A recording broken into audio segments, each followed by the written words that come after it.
A graça e a paz do Senhor Jesus Cristo, igreja. A Ele toda a honra e toda a glória. Abramos a palavra de Deus com alegria em Salmo 46, por favor. Salmo 46, com o coração aberto, jubiloso, porque quando nós lemos a palavra de Deus, Deus fala conosco. Amém, igreja? Hoje é o segundo culto que nós estamos fazendo, fizemos isso, o conselho decidiu fazer isso, para diminuirmos a quantidade de pessoas. Faremos um culto também mais curto, tá ok? Então, meu amado, volte-se à palavra de Deus com esperança, porque quando nós lemos a palavra, Deus fala conosco. Deus é o nosso refúgio e fortaleza, socorro bem presente nas tribulações.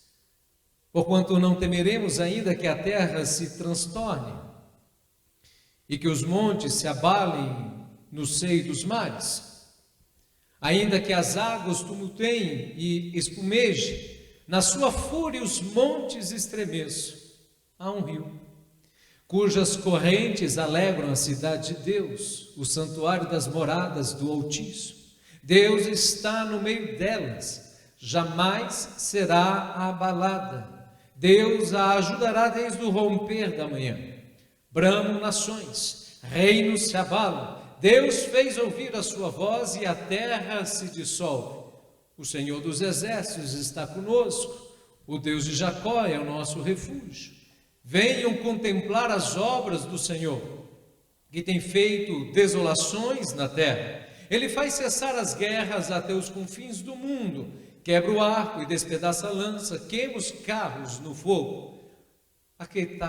Aquietem-se e saibam que eu sou Deus. Sou exaltado entre as nações, sou exaltado na terra. O Senhor dos exércitos está conosco, o Deus de Jacó é o nosso refúgio. Oremos, meus queridos. Bendita seja a tua palavra, papai.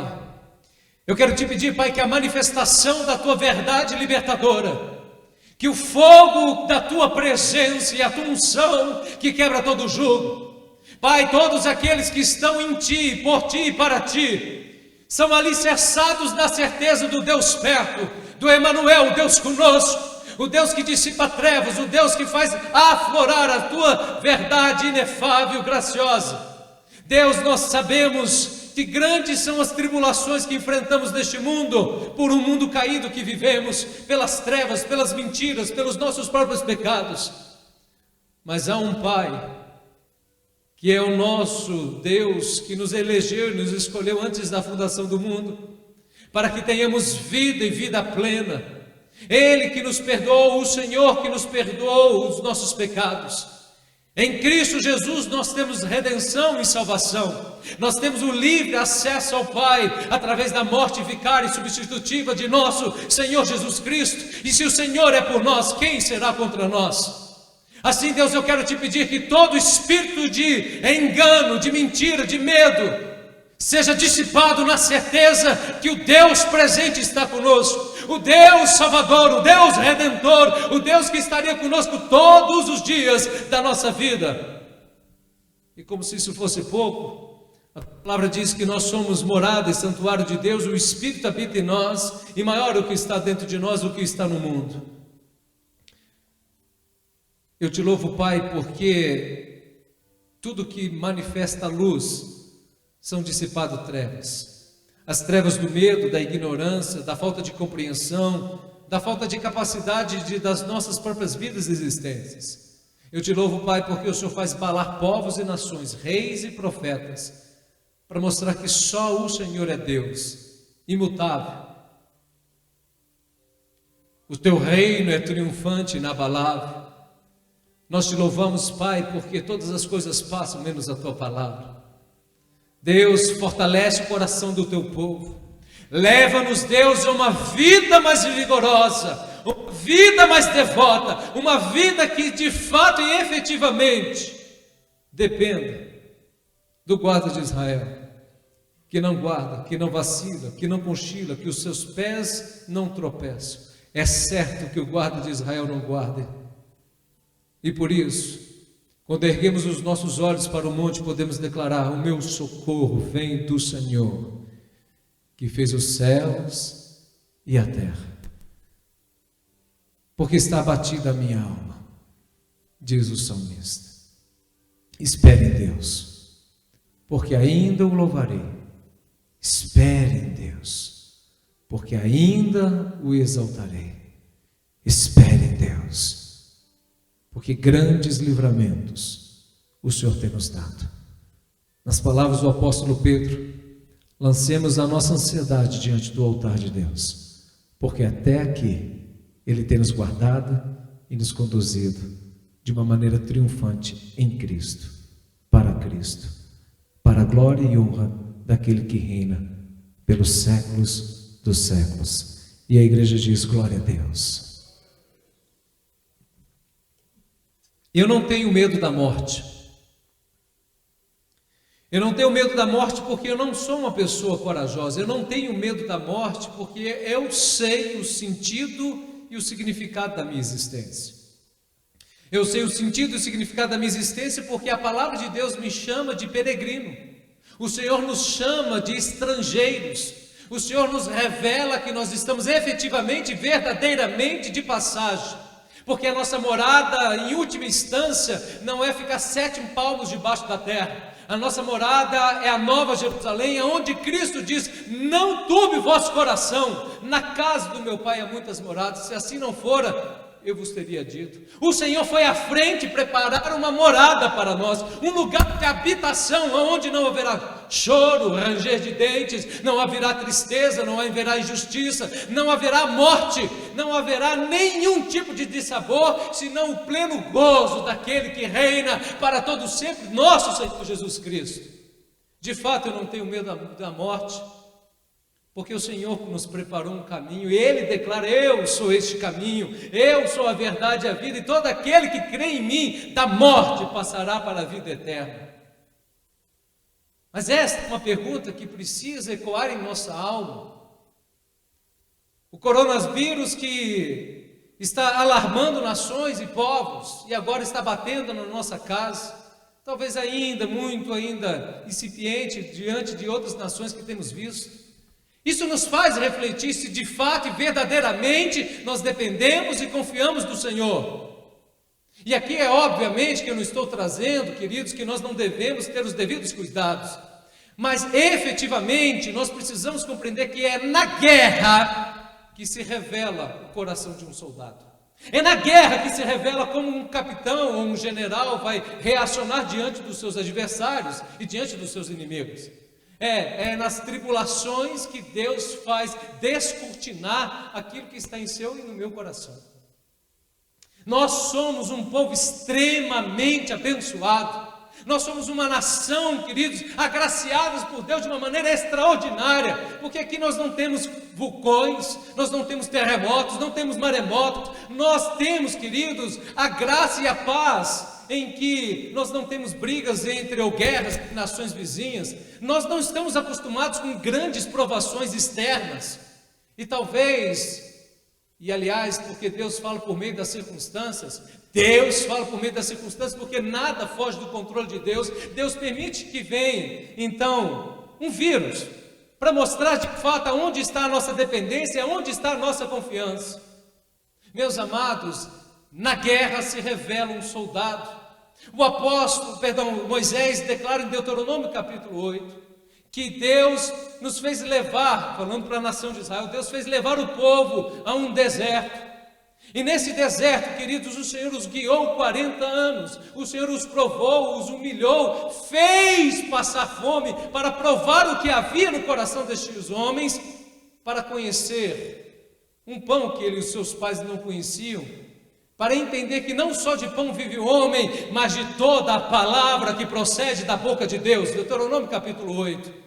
É interessante e impactante porque Moisés está reafirmando, relembrando a lei de Deus, que corpos tombaram, querido, no deserto durante 40 anos, porque não creram na promessa de Deus, porque o Senhor disse que eles sairiam da terra do cativeiro e levariam eles à terra prometida, e o Senhor então permite o deserto. Mais do que isso, o Senhor os leva ao deserto para expurgar por meio da tribulação um coração de escravo, um coração idólatra, um coração temeroso, para levá-los a entender que não só de pão vive o homem, mas da palavra que procede da boca de Deus, o Senhor os leva a uma tribulação dura, para ensinar a eles que eles não dependem das suas forças, do seu braço, das circunstâncias, é Deus, e toda boa dádiva vem do Pai das luzes.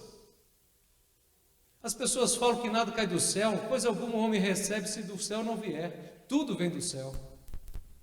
A Ele toda honra e toda glória. O Senhor os humilhou e provou o que estava no coração deles. Este é o momento de reflexão, queridos, para saber como nós estamos reagindo a uma tribulação que assola a sua e a minha vida. Você tem medo da morte? E a ideia de palavra de tribulação, porque esse texto está dizendo: Deus é o nosso refúgio e socorro bem presente na hora das tribulações. A tribulação tem a ideia de caminho apertado, caminho estreito, caminho dificultoso. E quando se traz essa ideia de tribulação no grego, no Novo Testamento, vem de uma palavra em latim que é tribulum. Tribulum significa um pedaço de madeira pesado que era encravejado com metal, com ferro, e essa madeira pesada é passado sobre o trigo, e este passar sobre o trigo tinha a finalidade de separar o trigo da palha. Então, a ideia de nós termos um motivo de grande alegria, o passar por diversos tipos de provação, ou melhor dizendo, de tribulação, é para que a nossa fé, segundo Tiago, tenha ação completa, a fim de que sejamos íntegros e maduros, sem nos faltar coisa alguma. Tiago, conhecendo a sua e a minha natureza, então ele declara: mas se te faltar algo, peça a Deus sabedoria, que deliberadamente, graciosamente, o Senhor nos dá. Meus amados, nós precisamos compreender que o justo não temerá más notícias, porque de todas elas, segundo o salmista, o Senhor nos livrará. E eu louvo o nome do Senhor, porque a fé não é um salto no escuro. A fé é uma compreensão certa, precisa, verdadeira, de marchar, querido, à luz da verdade, à luz das promessas, à luz dos mandamentos de Deus, à luz dos preceitos de Deus, à luz do ser de Deus. Então a nossa vida não vai ficar conflitando, queridos, segundo o curso do mundo, segundo o que o mundo diz ou o que o nosso coração diz, de medo, de anseio, de angústia, de rancor. Não. Nós somos guiados, dirigidos e conduzidos pela palavra do Deus vivo. As tribulações revelam efetivamente como está o nosso coração. Provérbios diz: se num dia de angústia te mostra fraco, pequena é a tua força. De fato, meus amados, este é um momento singular, você que nos escuta na internet, este é um momento singular para você voltar o seu coração em reflexão, para ver que tipo de lastro espiritual você está tendo. Regozijai-vos na tribulação, nas provações, diz o apóstolo Paulo em Romanos capítulo 5, porque ela vai produzir perseverança, experiência, a experiência vai gerar esperança, e a esperança de Deus não confunde, porque o amor de Deus é outorgado em nossos corações. A tribulação nunca é um fim em si mesmo. O deserto nunca é um fim em si mesmo. O deserto é para nos levar à nova terra prometida. A tribulação é um trampolim para nos levar a uma maturidade, uma integridade maior em Cristo. As tribulações, meus amados, é para nos fazer mais semelhantes a Jesus. E é claro, meus queridos, que nosso coração e nossa vida, nós somos feitos de carne e osso, que temos emoções e temos nossos medos. O que eu estou trazendo aqui é que neste momento nós precisamos mais do que nunca fortalecer o nosso espírito, fortalecer o nosso coração, voltarmos ao Deus da palavra, para que nós tenhamos alimentados, segundo o que esta palavra diz. Você crê nesta palavra? Tribulação é Deus nos provando para produzir em nós aquilo que há de melhor em nós. Enquanto tentação é Satanás nos provando para arrancar de nós aquilo que de pior há em nós. Por isso que Tiago declara que Deus não tenta ninguém, cada um de nós somos tentados nas nossas próprias cobiças, nos nossos próprios delitos e pecados. E uma vez que esta cobiça é produzida e gerada, vem uma desobediência e vem então a morte, porque o pecado nos leva à morte. Meus amados, esse texto é claro e ele é enfático em dizer: o Senhor é o meu refúgio, o Senhor é a minha fortaleza. Pedro batendo no peito, dizendo: ah, Senhor, eu estou disposto a morrer por ti, Senhor. Corajoso, valente, autocentrado. Então o Senhor diz: antes que o galo cante 3 vezes, antes que o galo cante 2 vezes, tu me negarás 3 vezes. E ele: não, Senhor, eu estou disposto a morrer por ti. Olha a resposta de Jesus. Ele não diz: eu estou rogando ao Pai, orando, intercedendo, clamando, me colocando na brecha em seu lugar, Pedro, para que você não seja provado. Eu estou me colocando na brecha para que quando você for peneirado, diga comigo, a tua fé, a minha fé, não desfaleça. Este é o momento da igreja voltar-se em quebrantamento, em pranto, em jejum, diante da certeza: o meu Deus há de me socorrer, porque Ele é torre alta, torre forte, Ele é o meu refúgio, o meu socorro bem presente na hora das tribulações. Então a primeira grande verdade que eu extraio desse texto é que Deus é a nossa segurança. Vamos repetir? Deus é a nossa segurança. Mais uma vez, Deus é. Meus amados, isso não é um escapismo. Isso não é uma ausência da compreensão da realidade dos fatos e das circunstâncias. Não é isso. Não é tapar o sol com a peneira. E tampouco é aquela ideia de uma criança com seus 4 ou 5 anos de idade que está com medo e ela muito medrosa, no calada da noite, escuta um barulho, então ela pega um lençol e se cobre. Você quando criança já fez isso? Eu já fiz, Paulo. Eu já fiz isso. Me cobri lá. Me cobri. Conquanto aquele lençol tem um efeito psicológico na vida de uma criança, né, Bia? Tem um efeito psicológico, um aconchego, uma proteção, escudo protetor. Conquanto isso seja uma verdade, pelo menos em parte emocional, não efetiva, obviamente, mas emocional na vida de uma criança, o Salmo 91, no verso 4, diz assim: Ele, o Senhor, me cobrirá com as suas penas, e sobre as suas asas você estará seguro. A sua verdade é proteção e escudo. A verdade de Deus, ela nos protege e nos ampara, porque ela nos dá o discernimento do que é verdade e o que é mentira. O diabo, ele é especialista no engano. O diabo, ele consegue facilmente usar circunstâncias reais para ampliá-las e levar a você a um grande medo, a um tormento na sua alma, para que você fuja ou para que você não lute. Por isso a palavra do Senhor nos ensina exatamente o oposto: sujeitai-vos a Deus, resisti ao diabo, e ele fugirá de vós. Presbítero Bruno, não poucas vezes a gente saía das nossas reuniões durante a semana nas casas, querido, e quando eu ia chegar na casa dos meus pais, eu ia abrir um portão, me lembro como se fosse hoje, aquele portão que abre 2 leques, né, que tem aquele cadeado. Então eu senti uma presença terrível atrás de mim, e eu não tinha coragem de olhar para trás, e eu ficava com muito medo, e muitas vezes eu entrei na casa dos meus pais, no começo da minha conversão, com muito medo. E claro que Deus vai permitindo certas ocasiões e circunstâncias, querido, e este medo que eu tinha não era emocional, porque eu nunca tive medo nesses termos. Este medo era algo maligno, um terror noturno tentando me aprisionar. Até que um dia uma mulher orando por mim disse: eis esse terror noturno que cai por terra. Pensa no menino que ficou valente. Essa valentia não vem de mim, é o poder do Espírito. É a presença gloriosa e majestosa do Senhor. Esse texto é emblemático, porque no versículo 7 ele diz: o Senhor dos exércitos estará conosco. O Senhor dos exércitos está conosco. É no presente que o texto está trazendo. Ele é o general de guerra, Ele é aquele que peleja os nossos pelejas, Ele é aquele que protege, nos guarda, nos ampara, porque Ele é fortaleza e refúgio no dia da tribulação, socorro bem presente.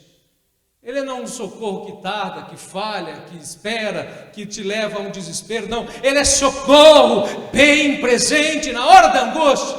Por isso nós devemos clamar a presença de Deus. Jesus Cristo, Ele é o príncipe da paz que dissipa as trevas e o medo que as trevas produzem no nosso coração. Vale a pena lembrar, os discípulos estavam trancafiados num quarto, num cômodo, porque viram o seu mestre, o Messias, o Rei de toda a glória, sendo humilhado, zombado, escarnecido, morrendo morte de cruz, horrenda. Ele ficou com, sim, figura humana, tanto que apanhou, mas é mais do que isso, porque o castigo que veio sobre ele nos trouxe paz. Aqueles homens, depois disso, deviam estar pensando: eu seria o próximo da fila. Pedro já tinha negado 3 vezes. Então a palavra de Deus diz que Jesus Cristo está dentro naquele recinto. Jesus Cristo ressurreto, o mesmo que reina e governa, que está sentado à destra de Deus Pai Todo-Poderoso, o mesmo que diz: todos os dias eu estarei convosco até a consumação dos séculos. Ele adentra naquele recinto e ele diz: a paz esteja convosco. Como é algo sobrenatural, glorioso e grandioso, quando nós estamos com medo, com angústias na alma, dobrar o nosso joelho e dizer: Deus, tenha misericórdia de mim, eu estou com medo.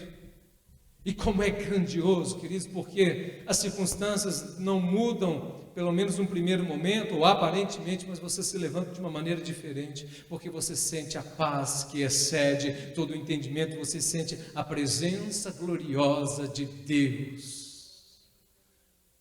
Pedro, que se julgava valente, corajoso, mas era autocentrado, porque ele cria no força do braço da sua carne, negou o Senhor 3 vezes. O Senhor o resgata, e o resgata de uma maneira extraordinária. Você pode imaginar, queridos, ele estava à bancarrota, ele estava prostrado, frustrado, voltou a pescar. Então o Senhor vai até ele e pergunta: se tu me amas, Pedro? E diz a Bíblia que depois disso, queridos, no dia de Pentecostes, ele se tornou um homem cheio do Espírito Santo, a ponto de pregar a palavra de Deus, de ser preso, passarem sobre a vida dele chicotes. Então quando ele sai jubiloso por ser digno de sofrer pelo nome de Cristo, porque ele disse: eu não posso negar aquilo que Deus fez na minha vida, eu não posso negar os grandes feitos do Senhor. Um homem cheio do Espírito, uma mulher cheia do Espírito se torna mais aguerrido e mais corajoso, porque nós sabemos em quem temos crido. Esse texto, quando se refere o Senhor dos Exércitos está conosco, é uma referência, os teólogos entendem, do Emanuel. O Emanuel o quê? O Deus conosco. Quem é o Emanuel, Cláudia? Jesus Cristo, o Deus conosco, o Deus presente, aquele que peleja as nossas pelejas, aquele que nos guarda e nos sustenta no dia mau, no dia da adversidade, no dia da angústia da nossa alma. E como se fosse pouco, poeticamente, este salmo ele vai declarar, queridos, que não é uma luta pequena, não é uma perseguição pequena. Pelo contrário, volte os seus olhos para a Bíblia quando diz: portanto, não temeremos, ainda que a terra se transtorne e os montes se abalem no seio dos mares, ainda que as águas tumultuem, espumejem, sua fúria e os montes estremeçam. O Senhor é torre alta, o Senhor é aquele que nos protege, o socorro bem presente na hora das angústias. Eu morava em Cali, Bogotá, e um dia eu estava dentro da cidade, numa casa bonita, jeitosa, 2 andares, era uma casa pequena. Eu me recordo como se fosse hoje, a casa começa literalmente a ranger, e eu fico sem entender, e as pessoas saem correndo, eu fico olhando aquilo, sem entender, e saem também. E quando eu vejo várias pessoas, era um condomínio fechado, as casas balançando, ficavam assim, e o chão, que eles literalmente, eu via ondas como se fosse de 1 metro, meio metro mais ou menos, e eu via as pessoas caindo, inclusive eu caí, a gente ficava tonto. Eu estava passando por um terremoto. E eu acho que foi pequeno, Carlos, sabe por quê? Porque as casas ficaram intactas. E esse texto está dizendo que os montes se abalam, ainda que a terra trema. Diga comigo: o Senhor é socorro bem presente. Ele é nossa fortaleza, Deus é a nossa segurança. O Deus presente. Eu acho que meu pai está me ouvindo hoje, e uma vez eu estava na 5ª série, eu nunca fui de brigar, mas nesse dia, eu não sei o que aconteceu, eu recebi um bilhetinho na hora do intervalo. Vou te pegar na hora da saída. Ei, gente, eu vou te pegar na hora. Pensa no menino que ficou lá, cabisbaixo. O que eu fiz? Eu não sei quem que é, de onde que veio essa ameaça. E eu fiquei com medo, fiquei com medo. Eu não sei como, na providência divina. Eu estudava no Perpétuo Socorro. A irmã manda me chamar, freira. Eu saio de lá, cabisbaixo. Falei, caramba, agora vão me bater. E agora tem aí freira que me bate mais. Eu não sei o que eu fiz, eu nem me lembro dessa história. Eu acho que é coisa de namorado, sabe? Essas coisas. Muito bem. Não que eu estivesse namorando com alguém. Isso é importante, meu amor. É importante. A freira fala assim: Helder, seu pai vai te buscar hoje. Eu estudava na 5ª série, no período da tarde, eu voltava de ônibus no Paranoá, aquele ônibus lotadinho, sabe? Eu já peguei ônibus, Claudinei, muito tempo na minha vida. É, filha. Aí pensa no menino que volta, faceiro, valente, o meu pai vai me buscar. Ei, esse texto está nos ensinando que o Senhor é a nossa segurança. Mas que texto maravilhoso. Porque o texto está dizendo, as águas tumultuem, espumejam, na sua fúria os montes se estremecem. A força da água é um negócio inacreditável. A força da água é um negócio assustador. Minha mãe faz um cruzeiro nesses navios grandes, poderosos, que os engenheiros projetam para balançar bem pouco. E eu fico sabendo que ela foi, mas não voltou nesse mesmo barco. Porque disse que balançava demais, então ela decide voltar de avião. E ela falou, filho, nunca mais eu faço um cruzeiro da minha vida, dei de graça. A força da água é um negócio extraordinário. Mas olha o contraponto que o salmista propositalmente escreve, no versículo 4. Deixa eu ler o versículo 3 para ver a conexão tão bela que diz, ainda que as águas tumultuem e espumejem. Versículo 4. Há um rio, cujas correntes alegram a cidade de Deus, o santuário das moradas do Altíssimo.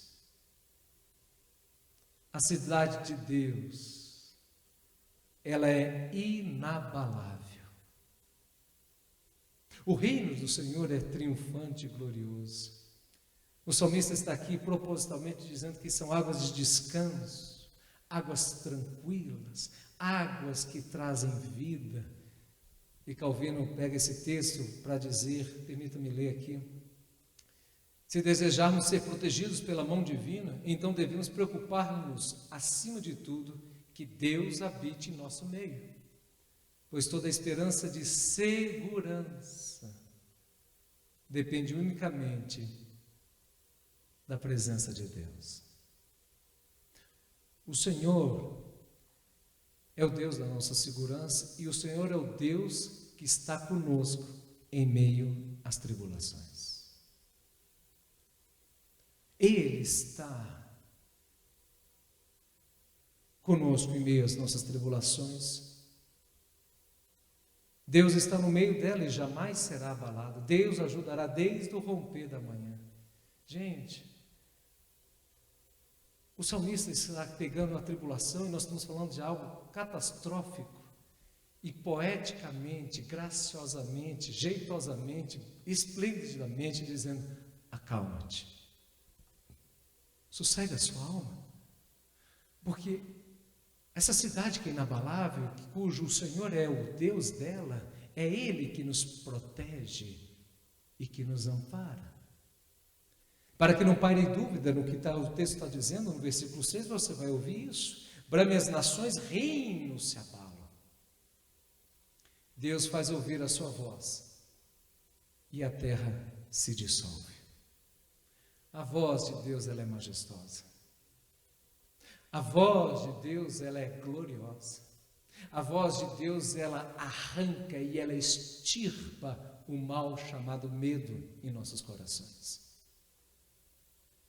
Eu era menino, estava tomando banho, eu não sei o que aconteceu, eu vi um barulho, gente, pensa no menino que tremia. Eu fiquei lá, estava pelado, tinha 7, 8 anos de idade, meu pai foi lá debaixo do chuveiro me tirar, porque eu estava tremendo.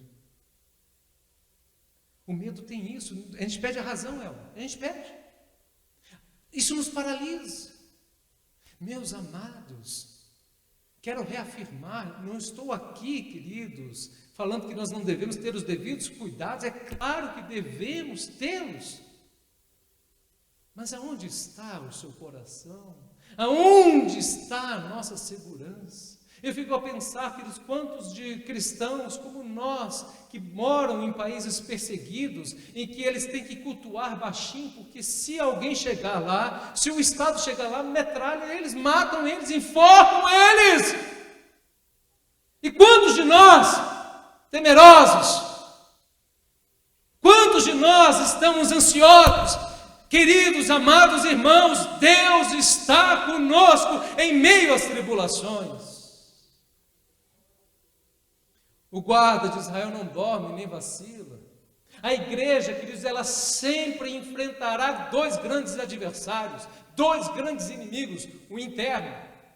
E o interno, queridos, ele nasce da frieza, do desamor, da inverdade, da fofoca, da rebelião, de falsos profetas. É o velho fermento que faz levedar toda a massa. É um pouco de mentira ou um pouco de verdade misturado com o engano das trevas que leva a igreja a enfraquecer, porque é comida podre, é comida que leva o ser humano à tristeza, à miséria, à angústia, à depressão, à culpa, a sentimentos que não procedem da parte do Deus vivo.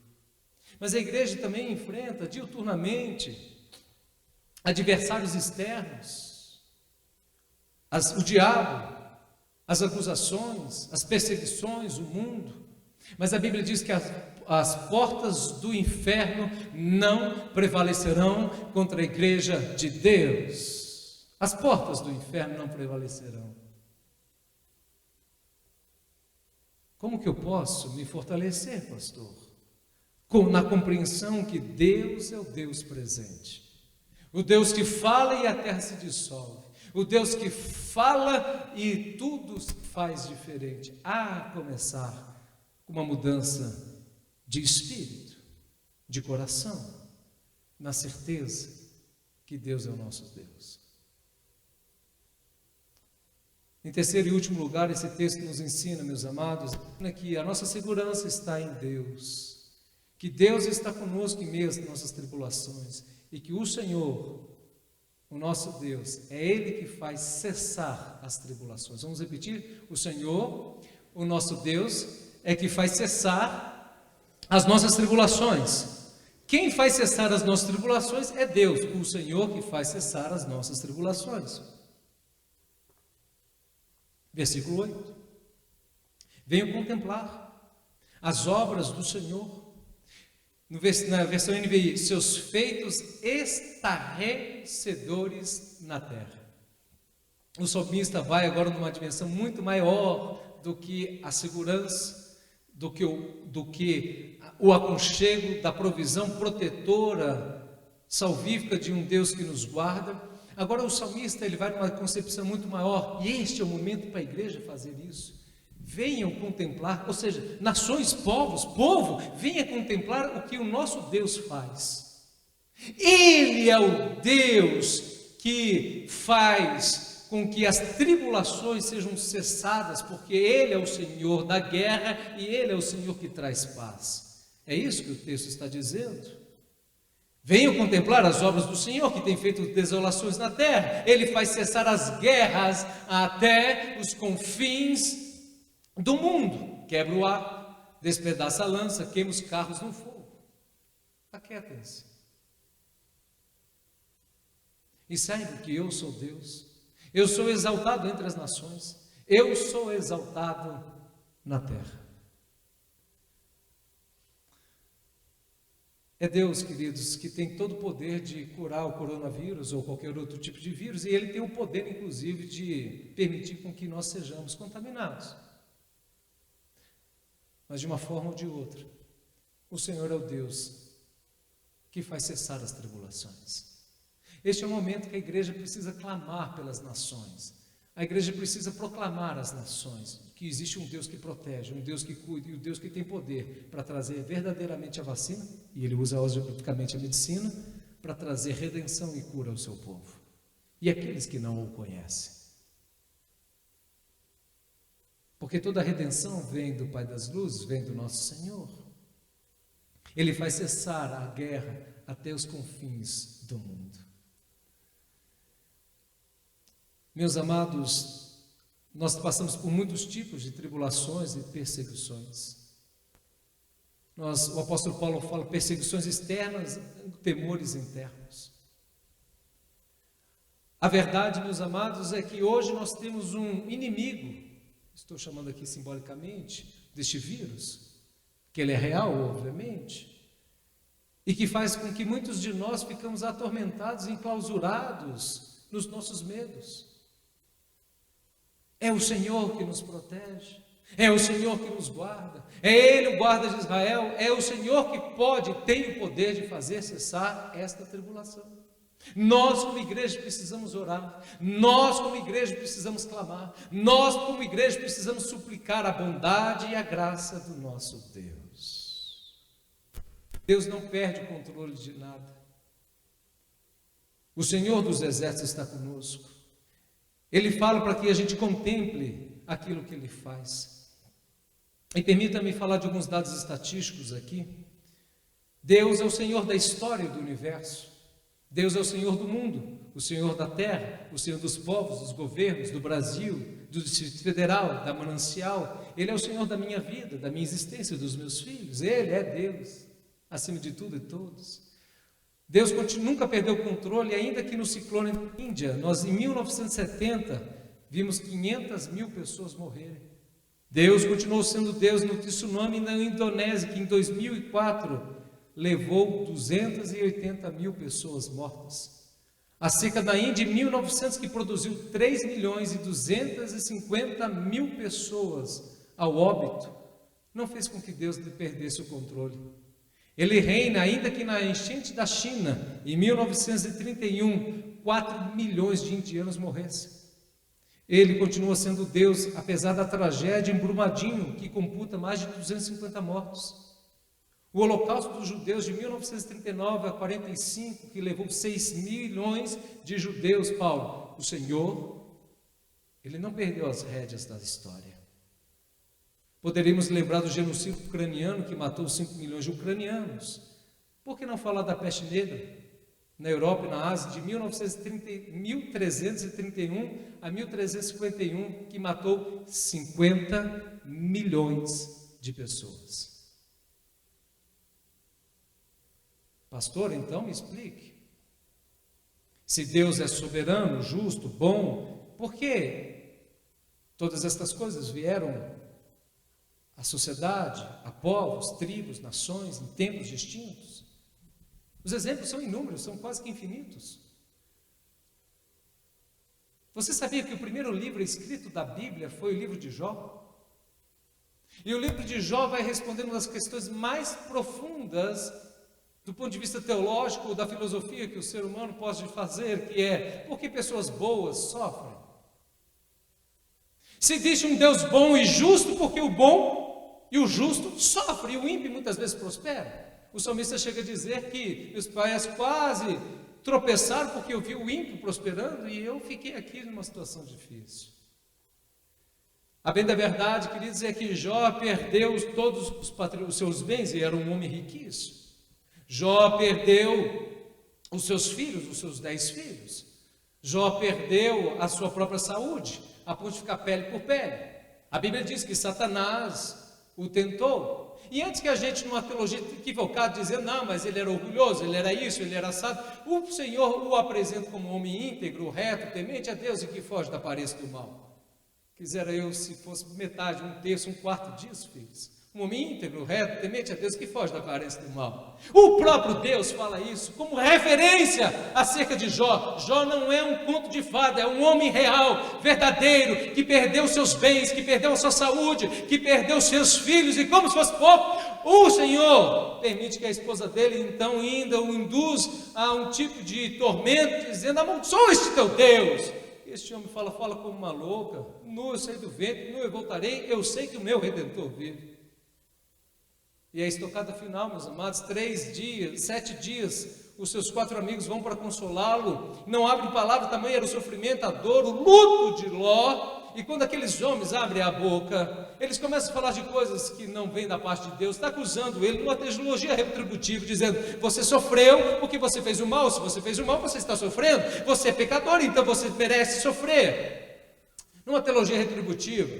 Ei, escute uma coisa, meus amados, e aí Jó, num contexto como esse, também amaldiçoa a sua própria vida, e a Bíblia diz que o livro, a parte maior de todo o livro, são capítulos e capítulos desses discursos, desses diálogos, que vale a pena nós estudarmos. O Jó vai fazendo várias perguntas ao Senhor. E quando nós chegamos no capítulo 38 de Jó, o Senhor começa a responder. Mas todas as respostas que Deus traz a Jó, nenhuma delas é uma resposta direta, assertiva do próprio questionamento de Jó. As 70 respostas que Deus dá são perguntas retóricas, que Jó não tinha condições de responder, nem um homem mais inteligente do mundo tem condições de responder hoje, para mostrar a verdade absoluta e soberana de um Deus majestoso, de um Deus glorioso, de um Deus grande, e que nunca perde o controle de absolutamente nada. Ele não responde Jó nos seus anseios transitórios, e nós estamos falando da vida de Jó, um homem depois de Cristo, sim, foi o homem que mais sofreu nesta terra. Jesus Cristo sofreu mais do que Jó, por isso ele pode se compadecer das suas dores e das minhas. Mas enfim, a Bíblia diz que Deus não responde Jó na dimensão que Jó gostaria de ser respondido. Deus mostra a sua glória, o seu governo, a sua soberania. E é isso que esse texto me ensina. O meu Senhor é o Deus forte, o Deus que é o refúgio, fortaleza, o socorro bem presente na hora da angústia, o Deus Todo-Poderoso, o Senhor dos exércitos, o Deus que está conosco, o Deus de Jacó, que está conosco. Por isso o texto está dizendo: aquietem-se e saibam que eu sou Deus, sou exaltado entre as nações, sou exaltado na terra. As tribulações revelam o que de fato está no nosso coração. Na guerra se revela quem de fato é um soldado, um capitão ou um general. Meus amados, por que nós passamos por tribulações? Existem tantas explicações. A verdade é que a tribulação nunca é um fim em si mesmo, mas é para nos levar a nos tornarmos mais semelhantes a Cristo. E a ideia de ter o motivo de toda alegria, passar por diversos tipos de provação, para que a sua fé tenha ação completa, é a ideia de que Deus, por meio do sofrimento, permite que nós soframos, a fim de que sejamos mais íntegros e maduros. As tribulações revelam o que está no nosso coração para fortalecer a nossa fé. A tribulação tem alguns perigos. O primeiro é o titubear da fé, a incredulidade. Por isso o povo ficou dando volta no deserto, porque a promessa não foi precedida de fé. A tribulação tem um perigo muito sério quando há no seu coração murmurações, porque quando há murmurações, em última instância nós estamos dizendo: Deus não é bom, Deus não é justo. E tudo que Deus é bom e é justo. Então, as tribulações vão fortalecer a nossa fé. As tribulações nós passamos para sermos mais maduros e íntegros. O Senhor permite que nós passemos por tribulações para expurgar o velho homem que há em nós ainda, para que cada vez mais vivamos no Espírito e andemos no Espírito. Deus permite tribulações na sua e na minha vida, querido, sabe para quê? Para gerar humildade e quebrantamento. Gente, uma dor de barriga nos leva a coisa a ficar séria, né? Você está lá, desculpa a expressão ou a ilustração, viu, Cícero? Desculpa isso aqui, filha. Mas isso aqui, mas você está lá e fala, meu Deus, tem misericórdia de mim. Uma dorzinha de barriga, uma dorzinha. Ela nos humilha. Ela nos humilha para nos ensinar, queridos, quão dependente nós somos do Senhor diuturnamente. Nós somos como a neblina, hoje existe e amanhã não existe. Sim, as tribulações levam a gente a depender mais do Senhor. As tribulações vão produzir em nós compaixão, porque à medida que você sofre, você vai ter empatia, melhor dizendo, compaixão daqueles que passaram pelo mesmo sofrimento. As tribulações nos levam a sermos mais maduros. As tribulações nos ensinam a grandeza e a força da paciência. O apóstolo Paulo, em Romanos 12:12, ele diz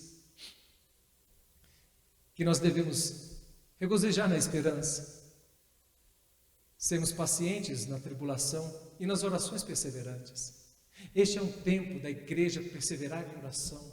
Este é um tempo da igreja crer na esperança viva e real da palavra inefável de Deus e ter a paciência dessa tribulação que estamos passando, de saber que Ele é o Senhor, entronizado entre as nações, o Deus forte, o Deus conosco, o Deus da nossa segurança, o Deus que está conosco nas tribulações e o Deus que faz cessar as tribulações quando o povo se humilha diante da poderosa e gloriosa mão de Deus.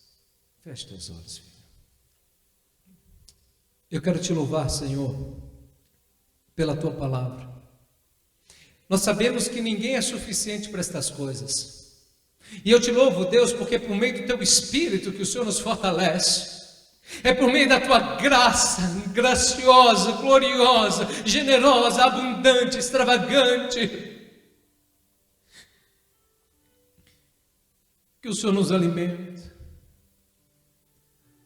Elias, um homem cheio do Espírito, ele teve o seu momento de embate. Ele passava por uma perseguição terrível, ferrenha, 3 anos e meio.